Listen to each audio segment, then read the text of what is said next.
देखो आज का जो हमारा चैप्टर है बच्चों वो है अर्धचालक, संधिदायक तथा ट्रांजिस्टर। ठीक है, तो इस चैप्टर में हम ये जानेंगे ठोस होते हैं ना, ठोसों में हमें मालूम है ठोस 3 प्रकार के होते हैं। एक चालक होता है, एक अचालक होता है, एक अर्धचालक होता है।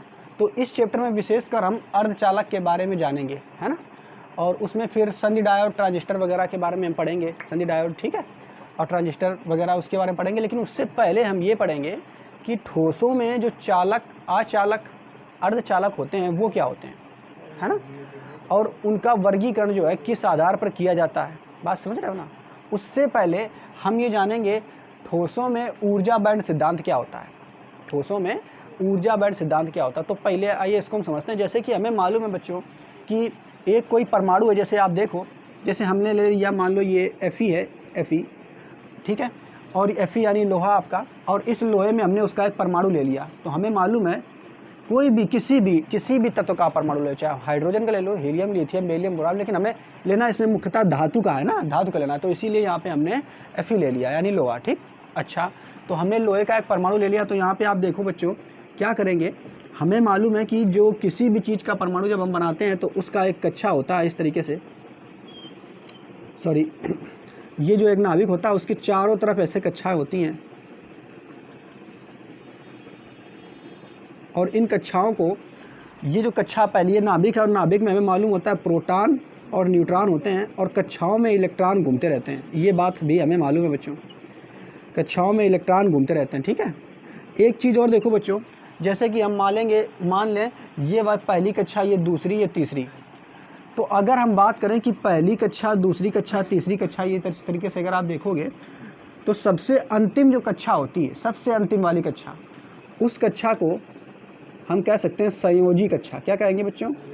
संयोजी कक्षा।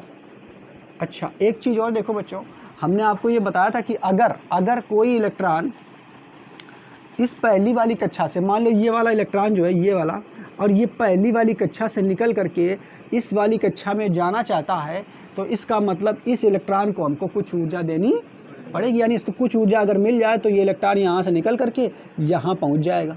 बात समझ पा रहे हो कि नहीं? क्लियर? तो यहाँ से यहाँ तक ऊर्जा का कुछ अंतर होता है ना। यानी मान लिया कि हम यहाँ पे मान लेते हैं इसके पास 1 इलेक्ट्रॉन वोल्ट की ऊर्जा है, दूसरी कक्षा में 2 इलेक्ट्रॉन वोल्ट, तीसरी कक्षा में 3 इलेक्ट्रॉन वोल्ट। ये समझाने के लिए बता रहे हैं, वास्तव में इतना होता नहीं है। तो अगर किसी इलेक्ट्रॉन को इसमें पहुँचना है, किसमें, 3 इलेक्ट्रॉन वोल्ट वाली कक्षा में पहुँचना है, तो इस इलेक्ट्रॉन, ये वाले इलेक्ट्रॉन, पहले वाले इलेक्ट्रॉन को कितने जूल ऊर्जा देनी पड़ेगी? तो 2 जूल ऊर्जा और देनी पड़ेगी। कितनी देनी पड़ेगी बच्चों? सॉरी, जूल नहीं, कितने इलेक्ट्रॉन वोल्ट? 2 इलेक्ट्रॉन वोल्ट ऊर्जा और देनी पड़ेगी, तभी तो जा करके वो पहुंच पाएगा। अच्छा, एक चीज़ और है बच्चों, जैसे जो संयोजी कक्षा में इलेक्ट्रॉन होता है, संयोजी कक्षा में जो इलेक्ट्रॉन है उसको अगर तुम निकाल दो बाहर, बात समझना, अगर संयोजी कक्षा में जो इलेक्ट्रॉन हैं वो अगर बाहर निकलेंगे, देखो इधर ये हमने बना लिया आयरन का स्ट्रक्चर बना लिया ऐसे, ठीक है, और ये परमाणु है उसके, ये उसके परमाणु ऐसे बना रहे हैं समझाने के लिए। ठीक, अब देखो आप ये समझो, मान लेते हैं ये इसके परमाणु है, ये इसका बड़ा रूप है इस परमाणु का। ठीक है, ये परमाणु का बड़ा सा रूप है, ऐसे बनाया जाता है परमाणु के अंदर नाभिक होता है, नाभिक के चारों तरफ कक्षाएं होती हैं, और कक्षाओं में इलेक्ट्रॉन होते हैं। क्लियर? अब हमने क्या बताया बच्चों, जैसे ये वाला इलेक्ट्रॉन सबसे बाहरी कक्षा वाला इलेक्ट्रॉन है, इसी को बोलते हैं संयोजी कक्षा वाला इलेक्ट्रॉन। क्या बोलते हैं बच्चों? अगर हम कहीं से इसको ऊर्जा दे दें तो इस संयोजी कक्षा वाला इलेक्ट्रॉन तुरंत यहाँ से निकल जाएगा कि नहीं, और निकल करके सीधा बाहर घूमेगा। बाहर कहाँ, मान लो इसका ये हमने स्ट्रक्चर बनाया तो बाहर यहाँ घूमेगा, अंतराकाशीय स्थल में घूमेगा कि नहीं, और उसी को हम क्या बोलते हैं बच्चों? मुक्त इलेक्ट्रॉन इतना बोलते हैं। क्लियर? अच्छा, एक चीज़ और देखो बच्चों कि जब ये इलेक्ट्रॉन, जैसे यहाँ पे हमने एक स्ट्रक्चर बनाया है परमाणु का, यह समझना आप लोग, यहाँ एक स्ट्रक्चर बनाया, ऐसा स्ट्रक्चर इसका भी होगा, इसका भी होगा, इसका भी, सभी का होगा, ऐसा स्ट्रक्चर होगा कि नहीं? बात क्लियर है कि नहीं? अच्छा, अब अगर इसके पास संयोजी कक्षा है, किसके पास? ये पहले वाले परमाणु के पास संयोजी कक्षा है, तो क्या दूसरे वाले, तीसरे वाले, चौथे वाले, पाँचवें वाले, सबके पास संयोजी कक्षा नहीं होगी? बिल्कुल होगी। सभी के पास, जितने परमाणु हैं सभी के पास ये संयोजी कक्षाएं उपस्थित होंगी, और इन्हीं संयोजी कक्षाओं में उपस्थित इलेक्ट्रॉनों को अगर कुछ ऊर्जा दे दी जाए तो ये इलेक्ट्रॉन निकल करके अंतराकाशीय स्थल कक्षा में आ जाते हैं। बात समझ पा रहे हो कि नहीं? और वो जब वहाँ पे आ जाएंगे तो धारा का प्रवाह कराएंगे कि नहीं। यानी जैसे ही यहाँ पे आ जाएंगे ये इलेक्ट्रॉन, कौन वाले, ये संयोजी कक्षा वाले इलेक्ट्रॉन निकल करके इन पे आ जाएंगे, कहाँ पे, मुक्त स्थान में, ये कह सकते हैं अंतराकाशीय स्थल पे आ जाएंगे, वैसे ही ये विद्युत चालन का कार्य करने लगते हैं। बात समझ पा रहे हो कि नहीं, इतनी बात समझ पा रहे हो कि नहीं। तो यहाँ पे माना किया जाता है कि जब एक इलेक्ट्रॉन निकलता है तब तो ठीक है, लेकिन अगर सभी परमाणुओं से, सभी परमाणुओं की संयोजी कक्षाओं से, सभी परमाणुओं की संयोजी कक्षाओं से, समझते रहो आप लोग, सभी परमाणुओं की संयोजी कक्षाओं से एक एक इलेक्ट्रॉन निकलेगा, समझना क्या बताया, सभी परमाणुओं की संयोजी कक्षाओं से एक एक इलेक्ट्रॉन अगर निकलेगा और निकलने के बाद ये अंतराकाशीय स्थल में आएगा तो विद्युत धारा पक्का बहेगी कि नहीं बहेगी। तो ऐसा मान लिया जाता है कि जब सभी परमाणुओं से निकलता है तो सभी परमाणु में अगर संयोजी इलेक्ट्रॉन उपस्थित है, बात समझना, इसमें भी संयोजी इलेक्ट्रॉन उपस्थित होगा, इसमें भी, इसमें भी, इसमें भी, इसमें भी, इसमें भी, तो उनके पास जितनी ऊर्जा होती कुल मिलाकर के, उनके पास कुल मिलाकर के जितनी ऊर्जा होगी उन कक्षाओं में, उनको हम कह देते हैं संयोजी बैंड। क्या कह देते हैं बच्चों, संयोजी बैंड। बात समझना, यहाँ पे संयोजी कक्षा में इसमें कुछ ऊर्जा होगी कि नहीं। अच्छा, इससे निकलने के लिए कुछ ऊर्जा चाहिए बाहर। अच्छा, जब निकल जाएगा तभी तो विद्युत धारा का प्रवाह होगा। तो इसी तरीके से इसमें भी ऐसा होगा, इसमें भी संयोजी कक्षा होगी, इसमें भी संयोजी कक्षा होगी, इसमें भी संयोजी कक्षा होगी। तो संयुक्त रूप से जब एक साथ इलेक्ट्रॉन निकलते हैं तो इनकी संयोजी कक्षाओं में जो ऊर्जा होती है उनको ही हम क्या कह देते हैं बच्चों, संयोजी बैंड। बात समझ पा रहे हो कि नहीं, क्या कह देते हैं उनको हम, संयोजी बैंड। अच्छा, अब फिर निकल करके, बात समझना, जब संयुक्त रूप से इलेक्ट्रॉन निकलेगा, इससे भी निकलेगा, इससे भी निकलेगा, इससे भी निकलेगा, सबसे जब निकलेगा इसकी संयोजी कक्षाओं से, तो निकलने के बाद ये अंतराकाशीय स्थल में जाएगा ना, जाएगा कि नहीं। अब अंतराकाशीय स्थल में जब मुक्त इलेक्ट्रॉन चला जाता है, विद्युत धारा तभी तो बहती है, विद्युत धारा में तभी तो चालन होता है कि नहीं, सॉरी धातुओं में तभी तो चालन होता है कि नहीं। बात क्या बताया हमने, इससे इलेक्ट्रॉन निकलेगा, इससे भी निकलेगा, इससे भी निकलेगा, सबसे निकलेगा, निकल के जब यहाँ पे आएंगे तभी तो मुक्त इलेक्ट्रॉन मिलेंगे, और इन्हीं मुक्त इलेक्ट्रॉनों के कारण उसमें धारा बहती है। तो संयोजी बैंड से इलेक्ट्रॉन निकल कर जिस जगह पर आते हैं उसी जगह को हम कह देते हैं चालन बैंड। क्या कह देते हैं बच्चों, चालन बैंड। बात नहीं समझ पाए, फिर से समझो क्या बताया हमने बताया कि ये एक परमाणु है, इस परमाणु में चारों तरफ कक्षाएं होती हैं, कक्षाओं में सबसे लास्ट वाली जो कक्षा होती है उसे हम संयोजी कक्षा कहते हैं। क्या कहते हैं बच्चों, संयोजी कक्षा। उसका जो अंतिम वाला इलेक्ट्रॉन है, अगर वो इलेक्ट्रॉन बाहर निकलता है, अगर वो इलेक्ट्रॉन बाहर निकलेगा तो क्या होता है, उसी इलेक्ट्रॉन के बाहर निकलने के कारण वो इलेक्ट्रॉन अंतराकाशीय स्थल में आता है, और अंतराकाशीय स्थल में जब वो आ जाता है तब वो चलता फिरता है, उसी कारण विद्युत धारा बहती है। यानी धातुओं में चालन उसी के कारण होता है। किसके कारण होता है, मुक्त इलेक्ट्रॉन के कारण। ठीक, अब मुक्त इलेक्ट्रॉन आता कहाँ से है, तो संयोजी कक्षा से। कहाँ से आता है, संयोजी कक्षा से। तो वैज्ञानिकों ने ये सोचा कि एक इलेक्ट्रॉन में संयोजी कक्षा होती है, अगर एक परमाणु में संयोजी कक्षा होती है, अगर सभी परमाणुओं की संयोजी कक्षा को मिला दिया जाए तो उस अवस्था में हम उनकी कक्षाओं को क्या कह देंगे, संयोजी बैंड। बात समझ पा रहे हो कि नहीं, क्या कह देंगे बच्चों, संयोजी बैंड। और इन्हीं संयोजी बैंडों से, मतलब इनके संयुक्त रूप से संयोजी कक्षा में जो इलेक्ट्रॉन हैं, बात समझ पा रहे हो कि नहीं, तो उन्हीं संयोजी बैंड से जब इलेक्ट्रॉन एक साथ निकलेंगे और निकलने के पश्चात यहाँ पे आएंगे मुक्त स्थानों पे, समझ रहे हो नहीं, तो उसी को हम क्या कह देंगे बच्चों, चालन बैंड। ठीक, क्या कह देंगे बच्चों, चालन बैंड। और जैसे ही चालन बैंड में सारे इलेक्ट्रॉन आ जाएंगे, जैसे ही चालन बैंड में सारे इलेक्ट्रॉन बच्चों आ जाएंगे, तो वहाँ पे हम अगर इलेक्ट्रिसिटी का प्रवाह कराएंगे तो आसानी से इलेक्ट्रिसिटी बहने लगी। इसीलिए इस बैंड को हम चालन बैंड कहते हैं। क्लियर, चालन बैंड का मतलब यहाँ पे विद्युत धारा बह सकती है। और एक चीज़ समझ लो बच्चों, अच्छा ये बताओ, संयोजी बैंड से चालन बैंड में जाने के लिए हमें ऊर्जा की आवश्यकता होगी कि नहीं, बिल्कुल होगी। क्यों, देखो यहाँ पे इलेक्ट्रॉन है, इसके पास हमने बताया, मान लिया 3 वोल्ट इलेक्ट्रॉन वोल्ट ऊर्जा है, किसके पास, लास्ट वाले में, जो संयोजी कक्षा में इलेक्ट्रॉन उपस्थित है, इसके पास कितनी ऊर्जा है, 3 वोल्ट। तो अगर इसको तुम्हें बाहर निकालना है, तो कुछ तो ऊर्जा देनी पड़ेगी। 3 वोल्ट से और ज़्यादा आप ऊर्जा दो, इससे ज़्यादा बढ़ाओ, 4 कर दो, 4, अगर 4 वोल्ट कर दिया तो हो सकता है ये इलेक्ट्रॉन निकल करके छोड़ करके बाहर निकल आए, है ना। तो इसका मतलब ये हुआ, आपसे कोई पूछेगा कि संयोजी बैंड में ज़्यादा ऊर्जा होती है कि इसमें, तो संयोजी बैंड में कम होती है और चालन बैंड में पहुंचाने के लिए हमें कुछ ऊर्जा की मात्रा आवश्यक पड़ती। बात समझ पा रहे हो कि नहीं? तो बस इन्हीं बैंडों के सिद्धांत के आधार पर, इन्हीं मतलब ये संयोजी बैंड और चालन बैंड की परिकल्पना के आधार पर ही हम ठोसों में ऊर्जा बैंड सिद्धांत को पढ़ेंगे। ठीक, एक चीज़ और समझ लो बच्चों, जैसे हमने आपको ये बताया संयोजी बैंड, मान लो संयोजी बैंड में जो इलेक्ट्रॉन लाएगा उसके पास 3 इलेक्ट्रॉन वोल्ट की ऊर्जा है। कितनी है बच्चों? 3 वोल्ट। और चालन बैंड में आने के लिए हम मान लेते हैं कि उसके पास ऊर्जा होनी चाहिए 5 इलेक्ट्रॉन वोल्ट। चालन वोल्ट बैंड का मतलब समझ रहे हो ना? चालन बैंड का मतलब संयोजी बैंड से इलेक्ट्रॉन निकल करके यहाँ पर आ जाएं। ठीक है, क्लियर? एक साथ, एक नहीं, एक साथ सभी। ठीक, तो अगर इलेक्ट्रॉन संयोजी बैंड से निकल करके चालन बैंड में आना चाहते हैं तो भाई ये बताओ कितने इलेक्ट्रॉन वोल्ट ऊर्जा उसको देनी पड़ेगी? यहाँ पे कितनी? 3 थी। अगर 3 से तुमने 4 कर दी तब भी संयोजी बैंड में ही वो रहेगा, लेकिन जब तुम 2 बढ़ा करके दोगे तभी तो 5 होगी। नहीं समझ पा रहे हो भाई? चालन बैंड में आने के लिए उसको 2 इलेक्ट्रॉन वोल्ट की ऊर्जा बढ़ानी पड़ेगी, और जब 2 इलेक्ट्रॉन वोल्ट ऊर्जा बढ़ जाएगी तभी वो चालन बैंड में आएगा, यानी तभी वो यहाँ पे निकल करके आएगा। ठीक, तो यहाँ पे जो बच्चों ये अंतर आपको दिख रहा है, ये पट्टी जो आपको दिख रही है, खाली जगह जो दिख रही है, इसी बैंड को यहाँ भी तो ऊर्जा का अंतर है कितना? 2। कितना है? 2 का। तो इसी बैंड को हम कहते हैं वर्जित ऊर्जा अंतराल बैंड। क्या कहते हैं बच्चों? वर्जित ऊर्जा अंतराल बैंड या फिर निषिद्ध बैंड। बात समझ पा रहे हो कि नहीं? तो इतनी बात हमने आपको समझा दी है, आपको समझ में आ गया होगा कि ये ठोसों में ऊर्जा बैंड सिद्धांत किस तरीके से कार्य करता है ना? अब हम एक बार लाइन टू लाइन इसको पढ़ लेते हैं। क्लियर? देखो क्या लिखा हुआ है? परमाणुओं के बीच अन्योन्य क्रिया होती हैं।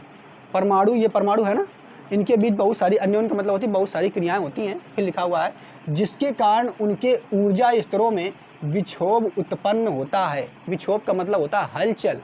क्या होता है? हलचल। मतलब परमाणु में बहुत सारी क्रिया होती रहती हैं। परमाणु ऐसे, जैसे हमने आपको बताया था, ये परमाणु है, ये अपनी जगह पे ऐसे हिलता डुलता रहता है। तो एक तो यही क्रिया हो गई, बताया था कि नहीं, तापमान मिलने पे हिलता रहता है, ऐसे कंपन करता रहता है। ठीक, तो वही बता रहा है परमाणुओं में अन्योन्य क्रिया होती हैं और जिसके कारण ऊर्जा स्तरों में, अब जब हिलेगा तो हलचल उत्पन्न होगी कि नहीं होगी ना, वही बता रहा, उत्पन्न होता है। और प्रत्येक ऊर्जा स्तर अनेक ऊर्जा स्तरों में विभक्त होकर एक बैंड का रूप ले लेते हैं जिसे ऊर्जा बैंड कहते हैं। तो जब ये हलचल होती है, जब ऊर्जा, भाई हलचल कब होगी? जब इसको तुम ऊर्जा दोगे, और जब ऊर्जा तुम इसको दोगे तो उससे इलेक्ट्रॉन निकल जाएगा और निकल करके खाली जगह में आ जाएगा। तो एक तुम्हारा पहले वाला बैंड बन जाएगा संयोजी वाला, और जिसमें आएगा उसको हम क्या कहेंगे बच्चों? चालन बैंड। तो वही बात बता रहा है जिसे हम ऊर्जा बैंड कहते हैं। आगे क्या कहते हैं? आगे देखो, ये वाली लाइन पढ़ो। वह ऊर्जा बैंड जिसमें संयोजक इलेक्ट्रॉनों के ऊर्जा स्तर उपस्थित होते हैं। क्या बताया बच्चों? वह ऊर्जा बैंड जिसमें संयोजक इलेक्ट्रॉनों के ऊर्जा स्तर उपस्थित होते हैं संयोजी बैंड कहलाते हैं। देखो यहाँ पे समझना, हमने क्या बताया? फिर से पढ़ो। वह ऊर्जा बैंड जिसमें संयोजक इलेक्ट्रॉन, तो ये देखो, ये वाला देख रहे हो, संयोजी बैंड क्या होता है? संयोजक इलेक्ट्रॉनों के ऊर्जा स्तर उपस्थित होते हैं। तो देखो यहाँ पे आप देखोगे, ये वाला जो देख रहे हो यहाँ पे संयोजी इलेक्ट्रॉन यही तो है। बात समझ पा रहे हो नहीं? हमने क्या बताया था? सबसे लास्ट वाली जो कक्षा होती है उसे हम संयोजी कक्षा कहते हैं। तो संयोजी कक्षा में जो इलेक्ट्रॉन उपस्थित होगा उसे हम संयोजक इलेक्ट्रॉन कहेंगे। बात समझना? क्या बताया? जो सबसे बाहरी वाली कक्षा होती है उसे हम संयोजी कक्षा कहते हैं, और संयोजी कक्षा में जो इलेक्ट्रॉन उपस्थित होगा उसे हम संयोजक इलेक्ट्रॉन कहेंगे। बात समझ पा रहे हो कि नहीं? अब इसमें क्या कह रहा है कि वह ऊर्जा बैंड जिसमें संयोजक इलेक्ट्रॉनों के ऊर्जा स्तर उपस्थित होते हैं, मतलब अब वह वाला ऊर्जा बैंड जिसमें संयोजक इलेक्ट्रॉन के ऊर्जा स्तर उपस्थित होते हैं, मतलब संयोजक इलेक्ट्रॉन कौन है? ये वाला। और इसमें ऊर्जा स्तर कितनी चाहिए? 3 इलेक्ट्रॉन वोल्ट की। ठीक है, तो उसी को हम संयोजी बैंड कहेंगे। या कह सकते हो संयोजी बैंड वह बैंड होता है जिसमें संयोजक इलेक्ट्रॉन उपस्थित रहते हैं। इतना कह सकते हो, संयोजी बैंड वह बैंड होता है जिसमें संयोजक इलेक्ट्रॉन उपस्थित होते हैं। क्लियर? अच्छा, आगे देखते हैं। फिर क्या कहता है? वह ऊर्जा बैंड जिसमें चालक इलेक्ट्रॉनों के ऊर्जा स्तर उपस्थित होते हैं चालक बैंड कहलाता है। अब ये वाला देखो, चालन बैंड क्या होता है? अगर ऐसे भी लिख सकते हो, संयोजी बैंड से संयोजक इलेक्ट्रॉन यदि जिस बैंड में जाते हैं, ये कह सकते हो, संयोजी बैंड से संयोजक इलेक्ट्रॉन जिस बैंड में जाते हैं उसे हम चालक बैंड कहते हैं, या ये कह सकते हैं कि वह बैंड जिसमें चालक इलेक्ट्रॉन उपस्थित होते हैं, वह बैंड जिसमें चालक इलेक्ट्रॉन उपस्थित होते हैं वो भी चालक बैंड कहलाता है। बात समझे ना। अच्छा एक चीज़ समझो, इलेक्ट्रॉन जब इसमें रहेगा, इलेक्ट्रॉन जब इसमें रहेगा तो वो संयोजी इलेक्ट्रॉन कहलाएगा, और लेकिन जब ऊर्जा उसको 2 इलेक्ट्रॉन वोल्ट की ऊर्जा मिल गई और जब जैसे ही वो यहाँ पहुँचा तो वही इलेक्ट्रॉन जो इसमें पहुँच चुका है चालन इलेक्ट्रॉन कहलाएगा। बात नहीं समझ पाए? नहीं समझ पाए? क्या बताया? जब इलेक्ट्रॉन संयोजी बैंड में रहेगा बच्चों तो वो क्या कहलाएगा? संयोजी इलेक्ट्रॉन। और जैसे ही ऊर्जा इसको मिली ज़्यादा 2 इलेक्ट्रॉन वोल्ट की, तुरंत निकला, अब पहुंच गया यहाँ, अब अपना नाम भी चेंज किया, अब हम तो चालन बैंड पहुंच गए हैं तो हम चालन इलेक्ट्रॉन हो जाएंगे, अपना नाम भी चेंज कर लिया उसने। बात समझ पा रहे हो कि नहीं? तो जब इलेक्ट्रॉन संयोजी बैंड से चालन बैंड में पहुंच जाता है तो वही इलेक्ट्रॉन जो संयोजी इलेक्ट्रॉन कहला रहा था अब क्या कहलाएगा? चालन इलेक्ट्रॉन। ठीक, तो आप ऐसे भी कह सकते हो कि चालन बैंड वह बैंड होता है जिसमें संयोजी इलेक्ट्रॉन चालन इलेक्ट्रॉन कहलाए जाते हैं। ये भी कह सकते हो, या ऐसे कह सकते हो, संयोजी बैंड वह बैंड होता है जिसमें चालन इलेक्ट्रॉन उपस्थित होते हैं। बात समझ पा रहे हो कि नहीं? ठीक है, आगे समझ में? अच्छा, फिर आगे देखते हैं। अब एक और लाइन है, संयोजी बैंड चालन बैंड के बीच एक रिक्ति होती है। रिक्ति का मतलब खाली जगह होती है। संयोजी बैंड तथा चालन बैंड के बीच एक रिक्ति होती है जिसमें कोई इलेक्ट्रॉन नहीं रहता। इसमें इलेक्ट्रॉन रहता नहीं है, यहाँ से उछलेगा, यहाँ कूदेगा, ठीक है, इसमें कोई इलेक्ट्रॉन नहीं उपस्थित रहता है। इस बैंड को या इस स्तर को हम क्या कहते हैं? वर्जित ऊर्जा अंतराल या निषिद्ध ऊर्जा अंतराल कहते हैं। बच्चों बात समझ पा रहे हो कि नहीं? वर्जित ऊर्जा अंतराल या निषिद्ध ऊर्जा अंतराल। ठीक, इतनी बात क्लियर? फिर से एक बार रिवाइंड कर लेते हैं। हम जानते हैं बच्चों कि एक परमाणु होता है, एक बार पूरा रिवाइज कर लेते हैं जल्दी से, ठीक है। हम जानते हैं एक परमाणु होता है, परमाणु के चारों तरफ कक्षाएं होती हैं, कक्षाओं में सबसे जो बारीक कक्षा होती है उसको हम संयोजी कक्षा कहते हैं, और संयोजी कक्षा में जो इलेक्ट्रॉन उपस्थित होते हैं उसे संयोजी इलेक्ट्रॉन कहते हैं। क्लियर? यहाँ तक क्लियर सभी को? अच्छा, अब एक जो आपका ये होगा, मान लो लोहा है और लोहे में बहुत सारे परमाणु होते हैं। कितने होते हैं? बहुत सारे परमाणु होते हैं। तो जब उन सभी परमाणुओं की बाहरी कक्षा, जिसको हम क्या कह रहे हैं बच्चों? संयोजी कक्षा से इलेक्ट्रॉन निकलते हैं तो उन्हीं संयोजी कक्षाओं को हम क्या बना लेते हैं? एक पट्टी के रूप में मान लेते हैं जिसको हम संयोजी बैंड कहते हैं। ठीक, अब संयोजी बैंड में जो इलेक्ट्रॉन रहेगा उसको संयोजी इलेक्ट्रॉन कहते हैं। और संयोजी बैंड से इलेक्ट्रॉन निकल करके जिस जगह पे जाता है उस बैंड को हम चालक बैंड कह देते हैं। बात समझ पा रहे हो कि क्लियर नहीं? तो आप डेफिनेशन भी हमने यहाँ पे आपको लिखा दी है और समझा भी दिया है, उम्मीद करते हैं आपको समझ में आ गया होगा। अब हम क्या करेंगे बच्चों? तो हम ठोसों में ऊर्जा बैंड सिद्धांत के आधार पर, ये सिद्धांत हमने आपको समझाया है, इसी बैंड के सिद्धांत के आधार पर हम जानेंगे कि चालक क्या होता है, अचालक क्या होता है और अर्धचालक क्या होता है। ठीक है, क्लियर? नोट कर लो इसे। देखो बच्चों, तो अब हम पढ़ेंगे ठोसों में ऊर्जा बैंड के सिद्धांत के आधार पर चालक क्या होता है, अचालक क्या होता है और अर्धचालक क्या होता है। क्लियर? ठीक है, तो इसको हम देख लेते हैं।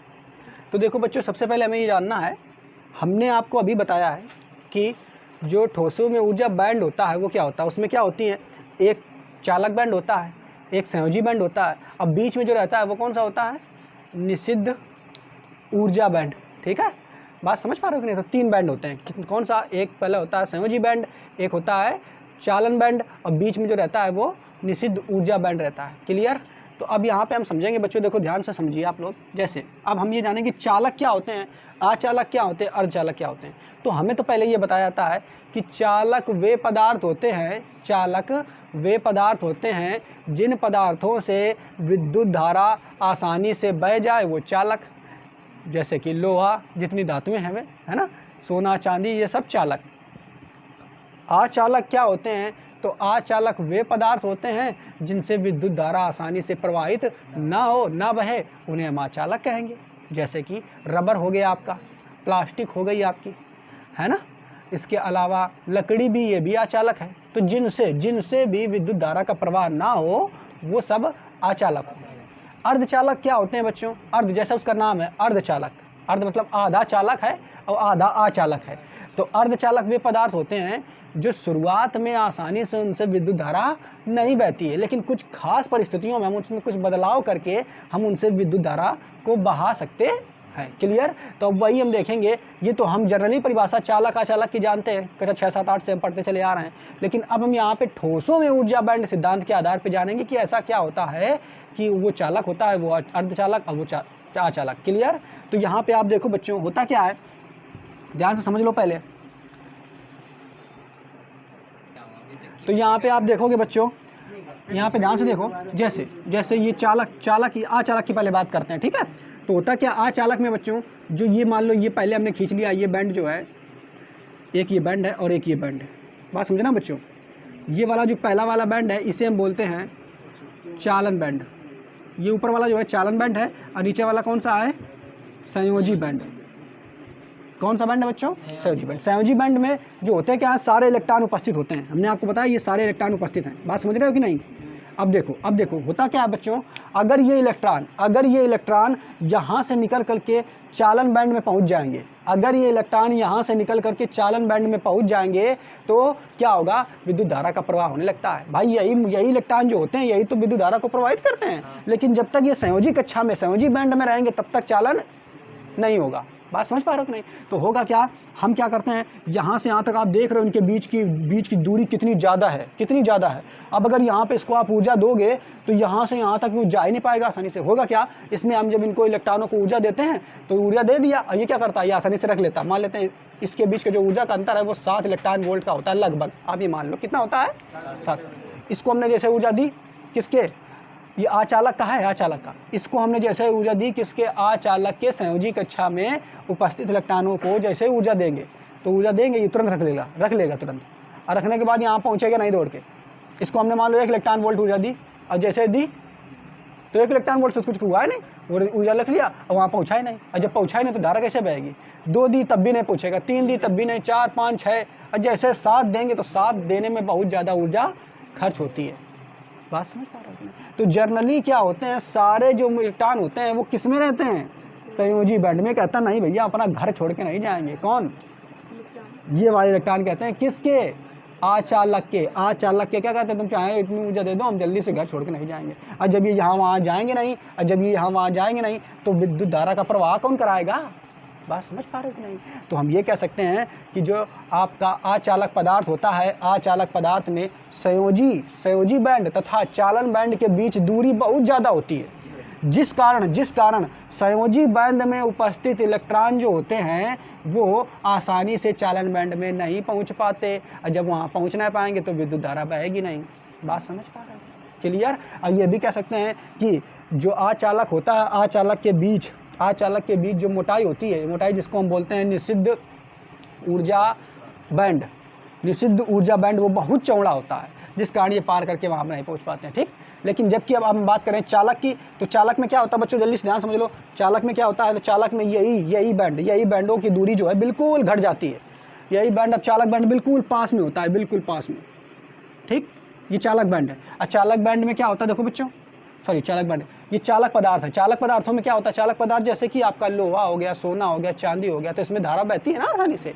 तो इसमें क्या होगा बच्चों कि यहाँ पे इलेक्ट्रॉन होते हैं सारे, यहाँ पे मान लो इलेक्ट्रॉन है, और जरा सी ऊर्जा मिली नहीं इनको, तुरंत भग गए उसमें, जरा सी ऊर्जा दी और तुरंत फान करके इसमें पहुँच गए चालक में, फटाफट। तो बहुत ज़्यादा मात्रा में वो चालक बैंड में पहुँच जाते हैं। तो जैसे ही चालक बैंड में बहुत ज़्यादा मात्रा में पहुँच जाएंगे तो विद्युत धारा आसानी से बहती रहती है। तो यहाँ पे आप देखोगे इनके बीच जो ऊर्जा का अंतराल होता है बहुत कम होता है। इस कारण जरा सी ऊर्जा मिली नहीं कि चालन बैंड में पहुँच जाते हैं, और इसी कारण धातुएं जो होती हैं विद्युत की चालक होती हैं। अर्धचालक की बात करें तो अर्धचालक में यही अंतर थोड़ा सा बढ़ जाता है। कितना बढ़ जाता है बच्चों, थोड़ा सा ये बढ़ जाता है। अब इसमें क्या होता है, देखो इसमें तो शुरुआत में ये अचालक होते हैं। शुरुआत में कैसे होते हैं बच्चों, अचालक, यानी इनको ऊर्जा दोगे तो शुरुआत में नहीं जाएंगे, लेकिन फिर एक खास ऊर्जा के बाद दोगे तो ये जाने लग जाते हैं, ठीक है। बात समझ पा रहे हो कि नहीं। तो बस इस तरीके से इनके बीच का अंतर होता है। देखो इधर, तो बस देख लेते हैं। अब एक इसमें हम पढ़ लेते हैं आसानी से। क्या लिखा हुआ, पहला चालक पदार्थ क्या होते हैं। तो देखो इधर, अचालक वे पदार्थ होते हैं जिनके संयोजी कक्षा के इलेक्ट्रॉन अपने जनक परमाणु से दृढ़ता से बंधे रहते हैं। मतलब अचालक पदार्थ क्या होते हैं, तो वे होते हैं जिनके संयोजी कक्षा के इलेक्ट्रॉन, मतलब जो इलेक्ट्रॉन इसमें हैं, किसमें, संयोजी बैंड में, वो आसानी से निकलते नहीं हैं, मतलब अपने परमाणु से जुड़े रहते हैं कि भैया हमने तुम दो ऊर्जा तो दो, हम जाएंगे नहीं भैया। तो बात समझ रहे हो कि नहीं। तो अचालक परमाणु में जो इलेक्ट्रॉन होते हैं, कौन से इलेक्ट्रॉन, संयोजी इलेक्ट्रॉन, वो आसानी से इससे निकल करके नहीं जाते हैं, चाहे जितनी ऊर्जा जल्दी दे रहा हो, नहीं जाते हैं। ठीक है। अच्छा, अब यहाँ पे देखो, जैसे इसका हमने उदाहरण दिया, कार्बन, हीरा और ये रबर, ये सब कैसे हैं, अचालक। क्लियर। इनसे आप विद्युत धारा बहाओगे तो नहीं बहेगी, बहेगी क्या, नहीं बहती। फिर देखो, फिर इसमें एक और गुण देख लो, इनका संयोजी बैंड पूर्ण तथा अचालक बैंड अपूर्ण होता है। देखो, इनका संयोजी बैंड पूर्ण होता है, तो बिल्कुल देखो हमने लाल कलर से दिखा दिया है, मतलब सारे इलेक्ट्रॉन इसी में घुसे होंगे, तो संयोजी बैंड पूरा पूर्ण यानी भरा हुआ होगा। अब जबकि ये वाला चालन बैंड ये खाली है, तो इसलिए अपूर्ण होगा। जब एक कोई इलेक्ट्रॉन है नहीं तो अपूर्ण तो होगा ही।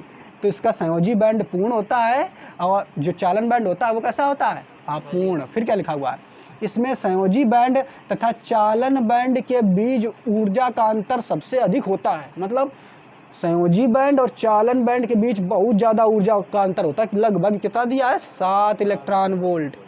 बात समझ पा रहे हो कि नहीं। वहीं अभी हम जब पढ़ेंगे चालन बैंड में, तो ये ऊर्जा का अंतर बहुत कम हो जाता है, लगभग आधा इलेक्ट्रॉन वोल्ट। जरा सी ऊर्जा मिली नहीं, तुरंत उछल के पहुंच गया दूसरे घर में। समझ पा रहे हो कि नहीं। फिर आगे, इनका ऊर्जा निषिद्ध बैंड, ये वाला ऊर्जा निषिद्ध बैंड, ये खाली वाला, इसमें इलेक्ट्रॉन नहीं रहते हैं। इनका ऊर्जा निषिद्ध बैंड बहुत चौड़ा होता है। हमने थोड़ा सा कम बनाया, जगह कम थी, आप इसको और नीचे कर सकते हो। इनका ऊर्जा निषिद्ध बैंड ये बहुत चौड़ा होता है, जिस कारण संयोजी इलेक्ट्रॉन चालन बैंड में नहीं पहुंच पाते। इतना ज़्यादा चौड़ा है कि इसको यहाँ से यहाँ तक जाने में बड़ी प्रॉब्लम होती, बहुत दूर है ना। ऐसे मामा का घर में पास होता तो आसानी से पहुंच जाओ, और जब बहुत दूर है तो सालों में जाते हो कि नहीं। उसी तरीके से ये भी है कि जो यहाँ इतना चौड़ाई ज़्यादा है, दूरी ज़्यादा है, तो ये आसानी से यहाँ नहीं पहुँच पाता। जब इलेक्ट्रॉन पहुँचेगा नहीं तो विद्युत धारा कैसे बहेगी। बात समझ पा रहे हो कि नहीं। अब हम देखेंगे, और इसका उदाहरण हमने आपको बता ही दिया बच्चों, जैसे कि हीरा, कार्बन, रबर। क्लियर। अब हम पढ़ेंगे चालक। ठीक। तो चालक क्या होते हैं, चालक वे पदार्थ हैं जिनके संयोजी इलेक्ट्रॉन अपने जनक परमाणु से बहुत कम दृढ़ता से बंधे रहते हैं। मतलब चालक क्या होते हैं, देखो ये जनक परमाणु, अगर आप देखोगे संयोजी इलेक्ट्रॉन होंगे, इसमें संयोजी बैंड में रहेंगे कि नहीं। तो ये क्या होते हैं इलेक्ट्रॉन, ये वाले जो चालक परमाणु के इलेक्ट्रॉन होते हैं वो बड़े ही वैसे होते हैं, जरा सी ऊर्जा मिली नहीं और तुरंत अपना घर छोड़ करके दूसरे के घर में पहुंच जाते हैं। घर का मतलब समझ रहे हो ना। संयोजी बैंड अपना मूल घर छोड़ करके तुरंत चालन बाउंड में पहुंच जाते हैं। तो मतलब इसके जो परमाणु, इसके जो संयोजी इलेक्ट्रॉन होते हैं परमाणु से ज़्यादा तेज नहीं जुड़े होते हैं। जरा सी ऊर्जा मिली नहीं कि अपने पेरेंट को छोड़ के चले गए कि हम जा रहे हैं, किस में जा रहे हैं, चालन बैंड में। ठीक है। अब वहाँ नहीं जाते, का भाई तुम दो ऊर्जा, हम घरे में रहेंगे अपने, हम नहीं जाएंगे। ठीक है। अच्छा, आगे देखते हैं, जैसे कि इसका उदाहरण है बच्चों धातुएं। तो धातुओं में विद्युत का चालन जो है बड़ी आसानी से होता है। क्लियर। आगे, इसमें चालन बैंड में मुक्त इलेक्ट्रॉन उपस्थित होते हैं। इसमें चालन बैंड में जो होता है, चालन बैंड ये कौन सा, ये देखो ये वाला चालन बैंड में जो होते हैं मुक्त इलेक्ट्रॉन पहले से कुछ मात्रा में उपस्थित होते हैं। ठीक। तथा संयोजी बैंड जो होता है वो अपूर्ण होता है। संयोजी बैंड कैसा होता है, अपूर्ण। अपूर्ण का मतलब पूरा नहीं भरा है, ये भाई निकल के आधे आधे पहुंच जाएंगे इसी में, आधे से ज़्यादा, तो वो क्या पूर्ण होगा, नहीं, अपूर्ण होगा। इसी कारण हमने इसको आधा रेड कलर से पेंट किया है ना। क्लियर। इसको भी आधा किया क्योंकि इसमें भी, ये भी तो पूर्ण थोड़ा होता है चालन बैंड, अधिकतर पहुंच जाता है, लेकिन ये पूर्ण ये भी नहीं होता है। ठीक। आगे फिर लिखा हुआ है, चालक में संयोजी तथा चालन बैंड के बीच ऊर्जा का अंतराल बहुत कम होता है। यहाँ पे ऊर्जा का अंतराल कितना ज़्यादा था देखो, और यहाँ पे ऊर्जा का अंतराल बहुत कम होता है, लगभग 0.5 इलेक्ट्रॉन वोल्ट दे दो पहुँच गया वो। जरा सी ऊर्जा दी नहीं, वो पहुँच गया उछल के कूद, है ना। समझ पा रहे हो कि नहीं। जरा सी ऊर्जा दी नहीं कि संयोजी बैंड से पहुँच करके इलेक्ट्रॉन चालन बैंड में पहुँच गया। ठीक, वही बात बता रहा है। फिर इनका निषिद्ध बैंड बहुत कम चौड़ा होता है। निषिद्ध बैंड ये वाला बैंड है, वो कितना कम चौड़ा, उसका कितना ज़्यादा चौड़ा था, यानी इनके बीच की दूरी बहुत कम है। एक तो पास में है तो निकल जाता है, बहुत कम होता है, जिस कारण संयोजी इलेक्ट्रॉन आसानी से चालन बैंड में पहुंच जाता है। क्लियर। और इसी कारण इसमें आसानी से विद्युत धारा प्रवाहित हो जाती है। यहाँ तक समझ में आया। अब हम देख लेते हैं अर्धचालक के बारे में। ठीक। अर्धचालक क्या होता है, तो अर्धचालक के दो उदाहरण आपको याद रखने हैं, सिलिकॉन और जर्मेनियम। कौन याद रखना है, सिलिकॉन और जर्मेनियम। तो अर्धचालक क्या होते हैं, अर्धचालक वे होते हैं जिनमें शुरुआत में आप देखोगे तो आसानी से विद्युत धारा नहीं बहती है, लेकिन कुछ आप प्रयास करोगे तो विद्युत धारा बहने लग जाती है। यानी उसमें अर्धचालक क्या होते हैं, उसमें चालक का भी गुण होता है और अचालक का गुण भी होता है। ठीक है। शुरुआत में वो अचालक की तरह व्यवहार करते हैं, अब कुछ तुम प्रयास करोगे तो फिर वो चालक की तरह व्यवहार करने लग जाते हैं। क्लियर? देखो वही बता रहा है, अर्धचालक वे पदार्थ होते हैं जिनके विद्युतीय गुण चालक तथा अचालक के मध्य होते हैं। विद्युतीय गुण का मतलब जिनके लाइट वाले गुण जो हैं वो चालक की तरह व्यवहार करेगा और अचालक, जैसे कि सिलिकॉन और जर्मेनियम, ये याद रखना आपको, ठीक है। अच्छा, फिर इसमें क्या लिखा हुआ है, इसमें चालन बैंड तथा संयोजी बैंड के मध्य ऊर्जा का अंतर, देखो बच्चों, चालन बैंड और संयोजी बैंड के मध्य ऊर्जा का अंतर जो होगा वो अचालक बैंड से कम, अचालक बैंड से कम होता है। ऊर्जा का अंतर देखो, अचालक बैंड से कम तथा चालक बैंड से अधिक होता है ना, वही बात बताई गई है। अर्धचालक कुछ विशेष स्थितियों में चालक की तरह व्यवहार करते हैं। अर्धचालक जो होते हैं शुरुआत में वो अचालक की तरह व्यवहार करते हैं, लेकिन कुछ विशेष कंडीशंस होती हैं उसमें वो चालक बन जाते हैं। तो ये आगे आपको पढ़ाएंगे चालक कब बनते हैं, ठीक। आगे